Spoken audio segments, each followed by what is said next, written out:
Hola, ¿qué tal? Bienvenido, bienvenida nuevamente a tu canal. Yo soy Salud y Abundancia.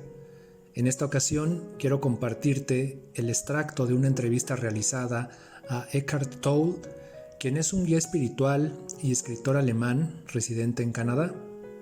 Él es reconocido por títulos como El poder de la hora y Un nuevo mundo ahora.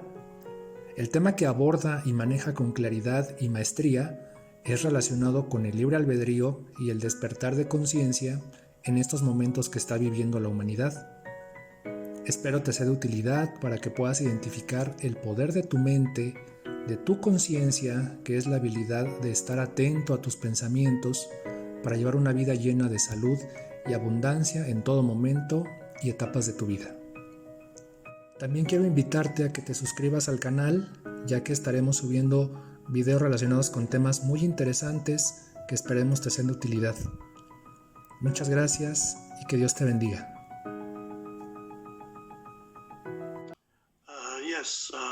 I believe crazy is quite a good word to describe it in many ways.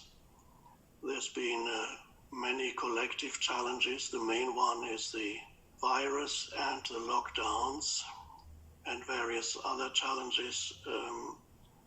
I've had this strange feeling idea in the past few months that a certain segment of humanity is losing the ability to think rationally.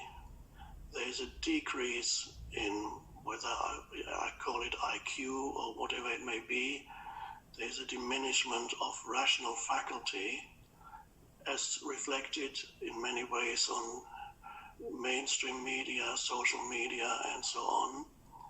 And another segment of humanity is actually becoming more aware, more conscious, is not drawn into the regressive phase that some of humanity may be going through.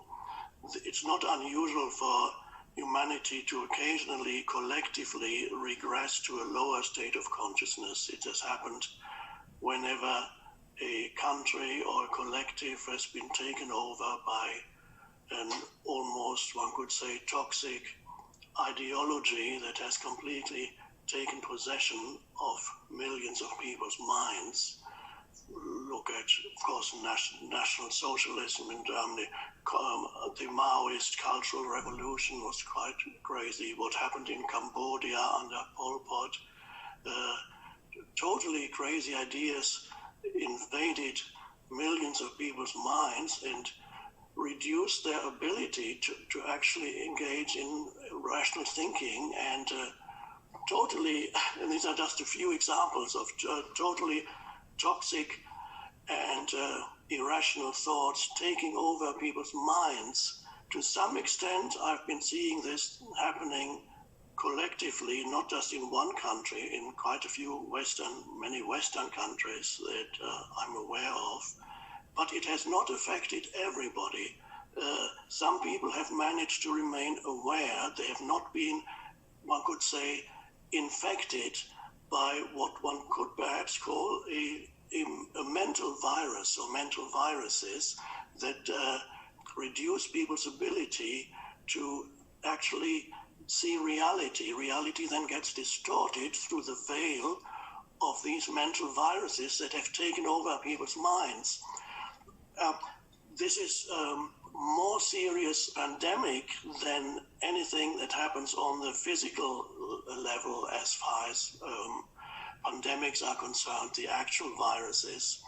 Actually, I don't know if you've read, Carl Jung said that the greatest danger that humanity faces is not from any external force like natural disasters or diseases or pandemics. He said the greatest danger that humanity faces is collective psychosis. So to some extent I see it happening, not quite as extreme yet as in places like Maoist China or Cambodia, where at the time of Pol Pot, anybody who could read and write, or anybody, if you wear glasses, you were an enemy of the people because you were regarded as the oppressor and likely to be killed. 1/3 or more of the population got exterminated through insanity taking over people's minds, so that you no longer can see reality as it is. The famous example from 1984, Orwell, you have to believe that 2 + 2 = 5. And right. If you don't believe it, then you are the enemy. Which is sort of what we're being told these days from some pretty powerful people that are pushing bad ideas.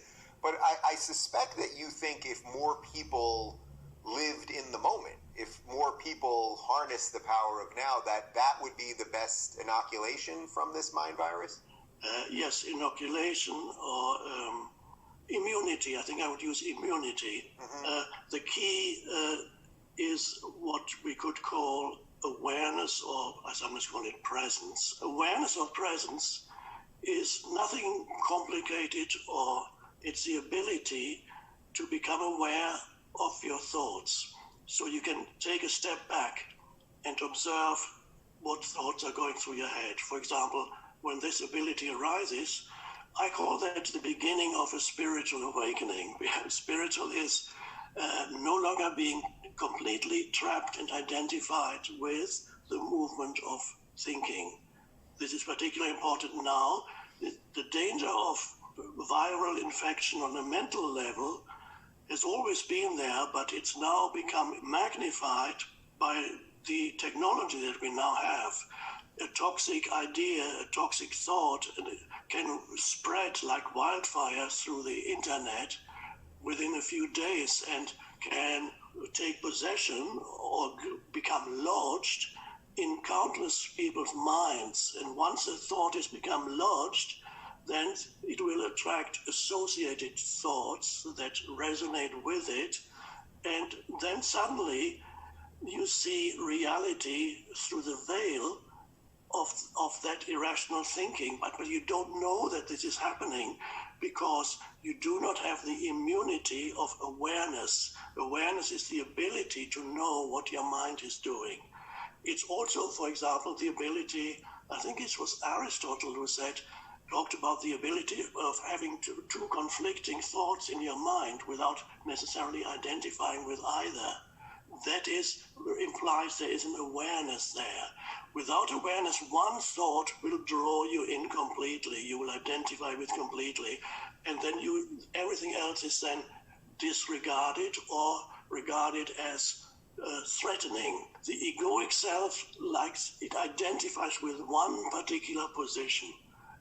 And this is just one example. There are many similar examples one could give. It identifies with one position, and then everything else is regarded as whatever the term is. What are the favorite terms these days? Disinformation or whatever. Anyone who disagrees with my mental position, that's disinformation. We know examples of that.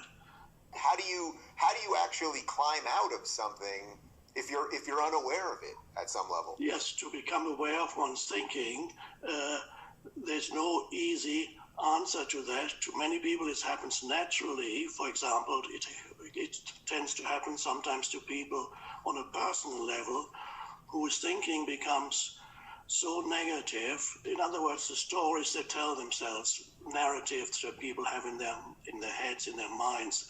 My life is so dreadful, and I've been treated so unfairly by society and life, and I've had everything bad always happens to me. I know these things because when I was young, I had similar thoughts in my mind, very negative narratives. For some people, the negative narratives are about the world out there, which is everything is evil and they're out to sabotage me and so on.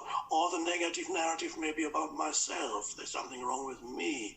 Whatever it may be, it leads to an enormous amount of suffering, emotional suffering, because the emotion is usually a reflection of what you're telling yourself in your mind, creates a reflection on the emotional level. So if your narrative is very negative, you then experience very negative emotions, anger, sadness, resentment. Or if your narrative is very much directed towards the future, the fearful future, then there's a lot of anxiety and fear because the future is so uncertain.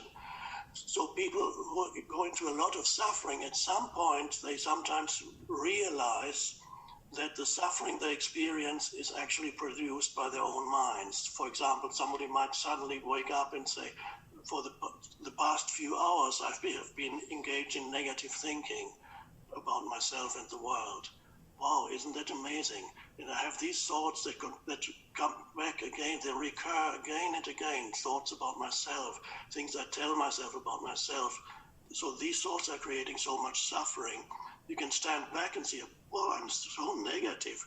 Why am I always criticizing people? Why am I always complaining about everything? This is the beginning of becoming aware of what's happening. Complaining is a big pattern in many people's minds. They love complaining, complaining about what's out there, complaining about my life, complaining about them. And I'm not talking about complaining where you have the ability to change a situation. Then sometimes it's good to speak out when there's possibility of change. But in many cases, people just complain because it makes the ego feel bigger, because the more I complain about others, the bigger my ego feels, because I'm right and they are all wrong. And the ego loves to be right. You're perfectly spelling out exactly why I get off social media, because we all suffer from that. If I get a lot of retweets, it has a certain dopamine effect to me, or sometimes I open it up and I'll look for negative comments, even though I don't consider myself a negative person. Yes, no, but a very important thing when you have interviews or dialogues with people, there's a background field of a peaceful coming together, even if what your opinion and the person you're interviewing may be very different viewpoints, very different thoughts. Nevertheless, you're not so identified with a viewpoint, the mental position, that anybody who questions your viewpoint is unconsciously regarded as an enemy that needs to be defeated. So that you have an awareness, which is a dimension of consciousness that is extremely important for humans to realize within themselves. Because if you're not aware of what your mind is doing, so there's some separation from the mental position, which is the thought, and who you are. Who you are is the aware presence in the background. That frees you from being possessed by thoughts, by narratives, by mental positions. And so it takes the ego out of the interaction. And then you can have a fruitful interaction. So you don't need to give up your viewpoints or your mental positions, but not be totally identified with it so that anybody who questions it becomes your enemy.